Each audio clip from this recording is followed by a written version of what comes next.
Hi friends, welcome to my channel. I am Sunique and today I've got an unboxing. So I've taken it out of the packet here. It comes in a bag. So this is the Hayworth Tarot deck. So let's take a look at it. It comes in this lovely velvety pouch. And then there's no tuck box, there's no guidebook. It's wrapped in cellophane. Okay, so as I understand it, this is something to do with a podcast called Welcome to Night Vale, an American podcast, and it's a horror genre with stories throughout. And I do believe it's been going for many, many years. And this is a deck that's gone alongside it. I think there's another deck as well. Can't remember what it's called, but I'll do some research and put it in the description if you're interested. So yeah, brace yourselves. This is a horror-based deck. So, I mean, straight away we can see with this Fool, can't we, that something's going on here. We've got all these like streams going in the sky. So what's going on there? Why are there all these almost flight patterns in the sky there? Are they aliens? And why is this Fool no eyes? Are those eyes open? And yeah, I think the eyelids are open, but there are no eyes there. Although they're not hollow, it is white. And they've got like a very crooked finger there and almost seem to be in a protective position with the hands, which is, yeah, very unusual for a Fool card, isn't it? So these are the backs. So what's going on the backs? I am not quite sure. Is that smoke? There seems to be some sort of a portal there, but it's very strange. But then I think the whole deck is meant to be very strange anyway.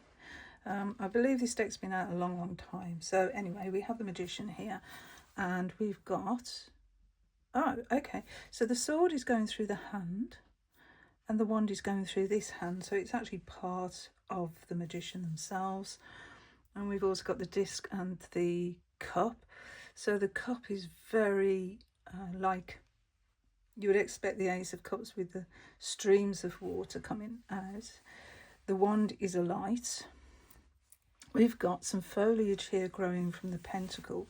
So it all makes sense really, doesn't it? And of course the Magician is using their hands to manifest as above, so below. So it works brilliant, doesn't it? Oh, look at this Empress. Gosh. So this Empress is looking at their own reflection in the mirror. And the mirror reminds me of the symbol for Venus.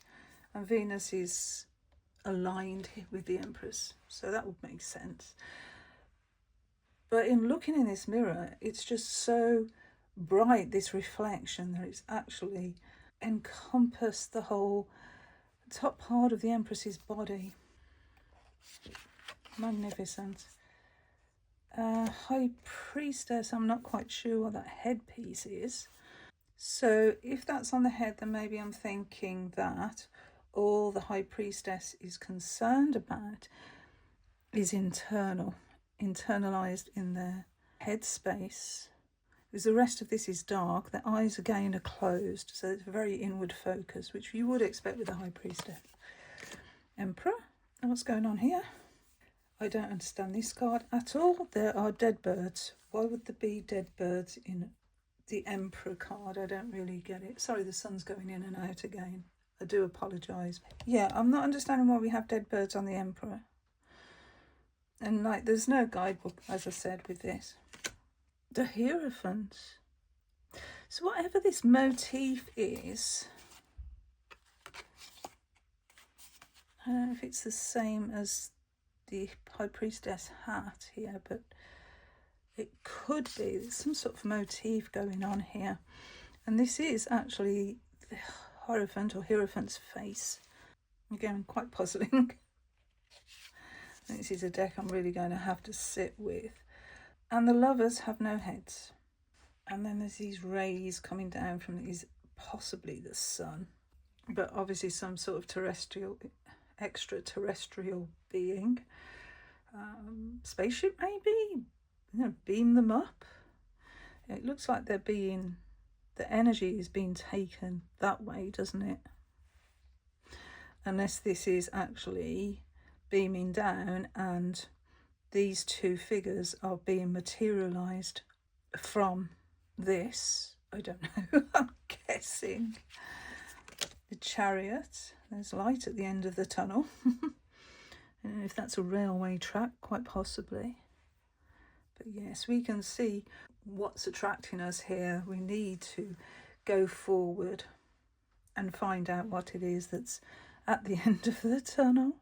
You know what these little stone things are? Oh wow, what a strength card. That really is inner strength. That really is controlling what's going on in our head. Oh, that is quite powerful, isn't it? Or is it the head controlling us? Yeah, maybe. Because this hand seems to be a part of the head. And so it's controlling what we see or how we interpret what we see, which might not actually be reality. That's quite interesting. The Hermit is holding a light bulb, which is what the Hermit's all about, isn't it? The Wheel of Fortune. So we've got a pocket watch here, but it seems to be fractured. You know, time is a man-made construct, isn't it? So maybe that's showing that time actually doesn't really mean anything. The Wheel of Fortune goes at its own pace, forwards or backwards. Another really weird image. So this faceless, or is it a face, or is it the top of the, it's the top of the head. The top of the head is open. They are on the ceiling with a knife, and it's justice. So maybe something has happened to this character and they want retribution. That's all I can think there, but they're empty-headed. Yeah, it's a very strange deck. Hanged Man.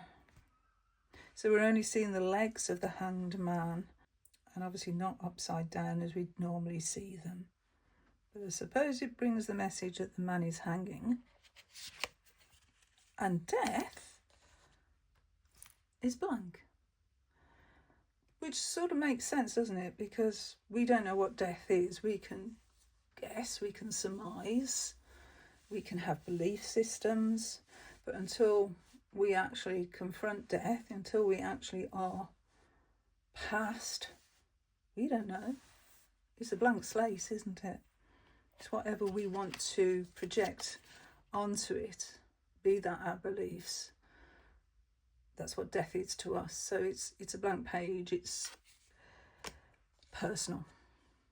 Temperance.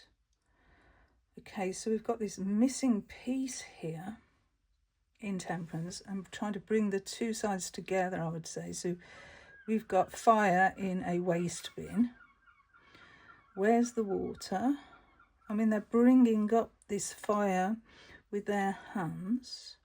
But yeah, I can see like two sides to something, and in order to make it whole, to bring the two sides together and find the middle ground, I would say. Yes, I get that. So in order to temper something, we put it in fire, like a sword would go into fire to temper it. And yeah, find this middle path. Oh, what is the Devil? Bit of a wormhole, maybe? It does look like a creature here. I can only think wormhole. But we've got the sun here. So is that sunrise or sunset? I'm going to think it's sunrise, possibly. But yeah, just be careful we don't get sucked into this hole of our own making, really. And the Tower, we've got that. Oh, that sort of looks like that. Oh, it's reminding me of this Lover's card here.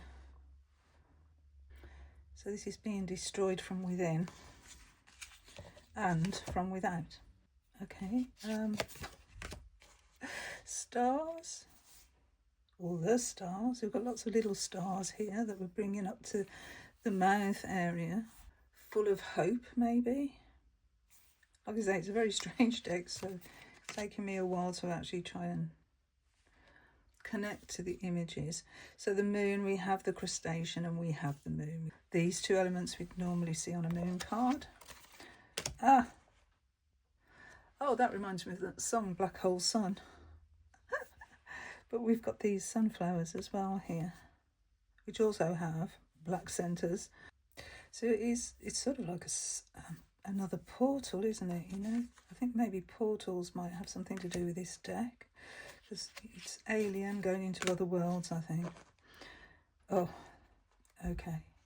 So that really looks like a nuclear blast, as I'd imagine it. So yeah, that mushroom cloud, judgment. Who's being held accountable? And the world. So the world isn't just the world we know. There's a world under the sea as well. And the depths of that have yet to be fully discovered. It's so deep we can't get down there, can we? Alright, we start with the suit of wands, and we've got what looks like a flaming wand here, with the hand holding it. So in a desert landscape, I think. So full of potential. The two, planning which path to take, planning where to go, what to do. It's very Rider-Waite-Smith, as is this. So this three of wands, now we know which path we're taking. So it does sort of follow on from the two and make sense. And this path is being lit for us as we walk, I think. Four, yes, very Rider-Waite-Smith. And everybody's having a lovely time. No faces again. And the five. So all different points of view here. And all fired up. All these ideas are fired up. Oh, look. This horse has got a lot of legs. 1, 2, 3, 4, 5. 1, 2, 3, 4. Yeah, he's got 10 legs, I think.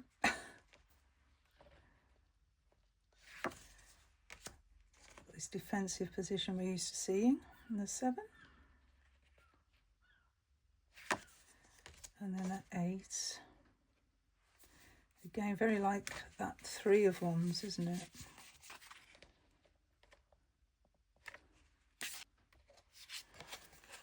And the 9. It almost seems like something is actually being manifested from the fire here. Or is it the other way round and it's being consumed by the fire? And this is the only one that has come alight. The rest are all dead. Now, does that mean they've yet to be lit, or they've been lit and they've gone out? Interesting concept. And then we've got too much fire here. It's just totally overtaken everything, hasn't it? Page, holding the ace. Seems to have some sort of, at first I thought this was hair, but actually I don't think it is. It looks like some sort of material there. And we can't actually see the face. I'm not really seeing faces in this deck. Okay. The Knight of Wands is totally consumed by the wand energy there. All the way through. Wow. All right, the Queen. I can sort of see a face there, but again, their suit element is part of who they are. And then this King is quite a strong energy, isn't it? And it seems this black smoke here, if it is black smoke, is coming from the mouth. We got sort of 2 sides to him here. All right, let's go on to the cup suit. So the ace, there's no hand holding the ace here, but it's tremendously powerful as it gushes out of that cup, that water. Oh, that's lovely. Oh, I like this 2 of cups, holding little fingers. That's nice. And the 3, the celebration. I can see the Rider-Waite-Smith influence there. We've got the cup over the head with the 4 of cups. Still sat under a tree though. And yes, the Five of Cups, looking at what we've lost and not what we still have. Oh, this is interesting. Oh, okay, so the Six of Cups is usually about nostalgia. Are they the shadow of their past? Are we seeing things differently from an elder perspective? Are we conjuring up something that actually wasn't there in the first place? Because memories can mislead us, can't they? You know, we can have false memories. So maybe this is a false memory that we're feeding with emotion. Just thoughts. And the Seven. This is interesting. They are cups, but if you like pull back and look, it almost looks like their faces, but they're not, their cups. And we've got this strange pattern again. That strange pattern. We still have the silhouette. And yet very Rider-Waite-Smith imagery, walking away, feeling something is missing. It's a nice colour palette, isn't it? Pinks and blues, very pastel-y, I like it. Nine of Cups. This sort of reminds me of those Russian dolls when you open one and there's a little one inside that, and then you open that and there's a little smaller one inside of that. But again, it's like feeding these emotions, isn't it? A 10. I have to sit with that one. I mean, I can see the two figures with their arms out, which we would see in Rider-Waite-Smith. There's no rainbow, but we have a pyramid. Okay, so this page has got their face covered as well. I wonder if that's the same in all the pages. Quite possibly. And there's a lot of fish here. Normally we just see one fish coming out of the cup. But here we've got a whole stream of fish. So lots of passion projects possibly. And again, we've got that, what looks like intestines or... yeah, they definitely look like intestines. Very strange. Okay. Queen of Cups. Well, there's a face here, but it's looking away from us. And to be honest, that doesn't look like water. The hand there. It looks like something quite nasty. And then the King. We've got this energy radiating here outwards from the King with his eyes closed. So now I am seeing faces in this deck. I didn't think there were. This is the Ace of Swords. And the hand is separated from the body, and the fingers here, they're cut through as well. So there's definitely this horror element to the deck. And that even more. We're used to seeing the Two of Swords with the individual with the crossed swords over their sort of heart chakra. But here they're going through the eyes. Oh, I wonder what the 3 is going to be like. Shall we go? Shall we? Oh! Wow. So it's an anatomical heart. We've got valves. We've got the swords going through. And it's all cut up. The whole thing is all cut up. Okay.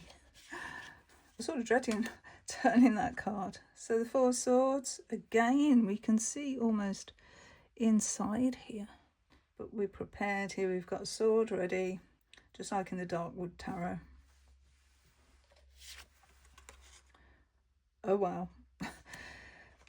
Okay, so even though this person has managed to take all the swords, look what's happened. They're all the way cut through their arms, cut through the hands. Even the head is separated. So it didn't do too well out of that confrontation.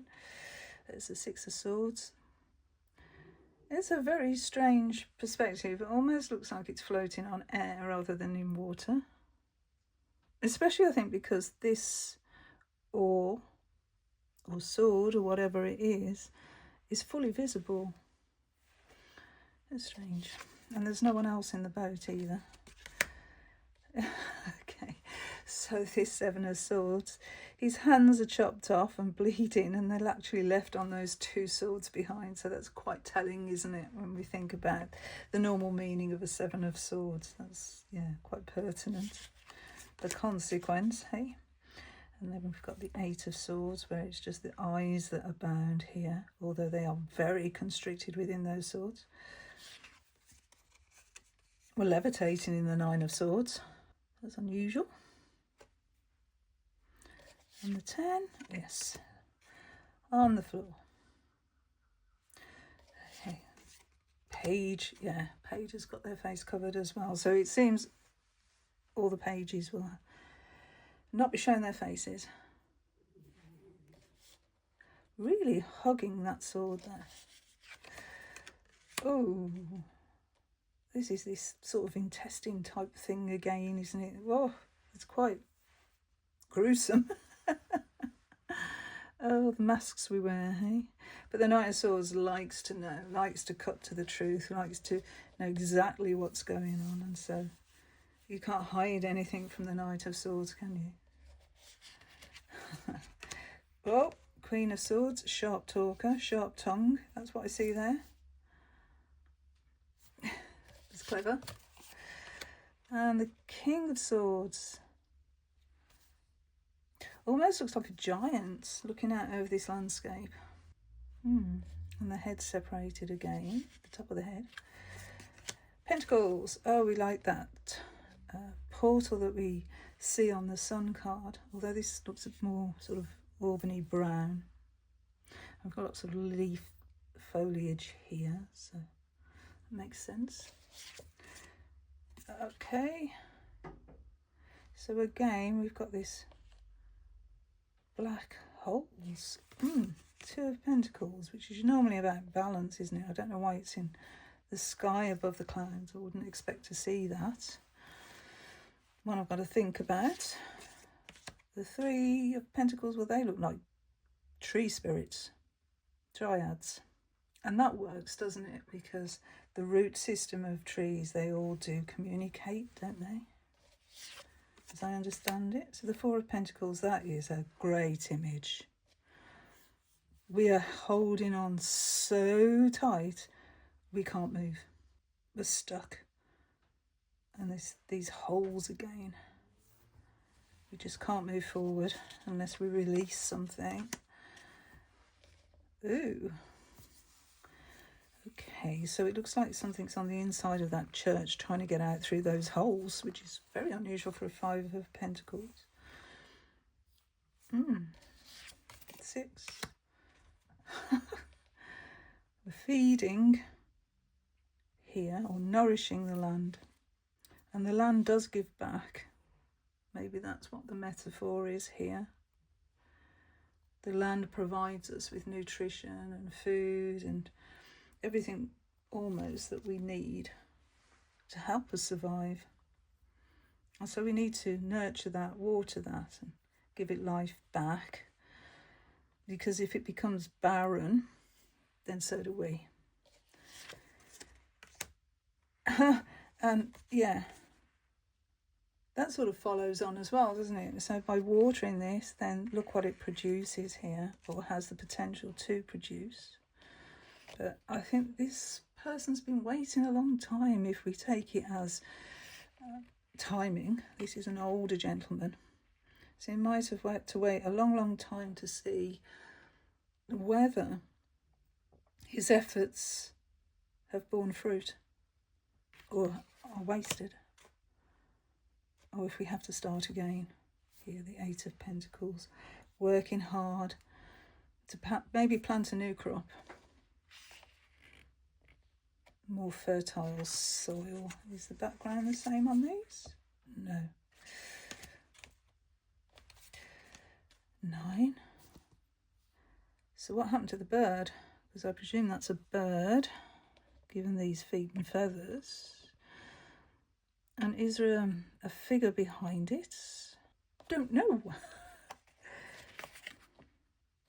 We seem to have that shape behind as well, that sort of intestinal shape.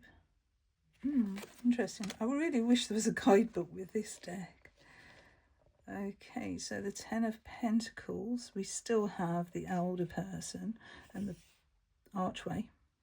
But we've got these holes again. So the holes are the pentacles. We see them in the layout of the Tree of Life normally, but not in this deck. The wisdom or the growth has come from this individual here. This is their knowledge that they've accumulated over the years, I would think. Their experience. Yeah, maybe. And Page, yes, he does not only have the face covered, but the whole body. And yeah, holding it out as well, holding this material out and showing the growth that's coming from within. And nice. Oh, and there we go, growth coming from within completely. It's like saying, this is who I am. It's part of me. It's part of my life. That's what I'm sort of seeing with this deck. Okay. So that reminds me of a famous artist that I can't think of the name of. Is it Degas? But this pose here with this hat and yeah, the angle of the face, it just reminds me of, I think it's Degas.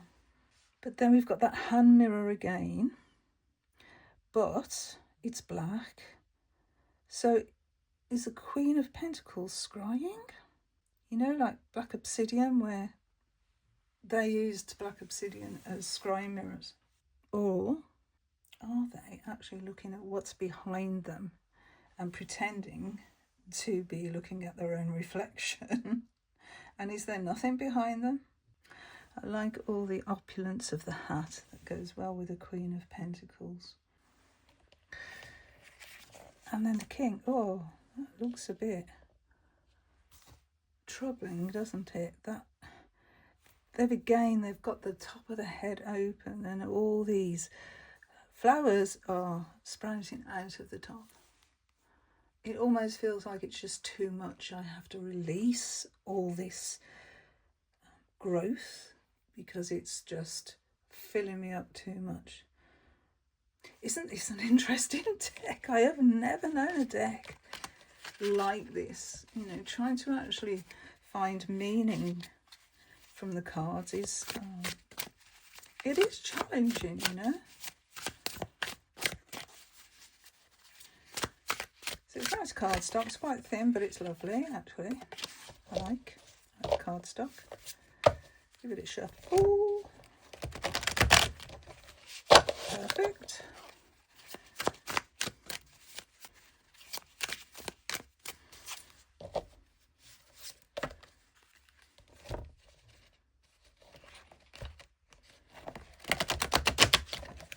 Yeah, shuffle's really nice. One more.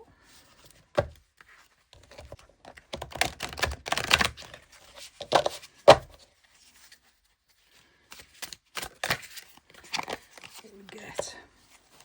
7 of Cups. Trying to decide what to choose, what to focus our attention on. So what should we focus our attention on? What would be the best path forward for us emotionally? What would give us emotional fulfillment?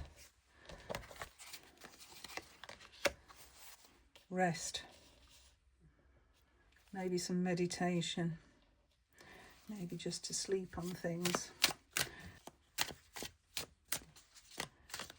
And bring our mind into some sort of stability rather than fretting over what we should or could manifest or focus on. If we're thinking, what on earth should I focus on? Not stress too much about it.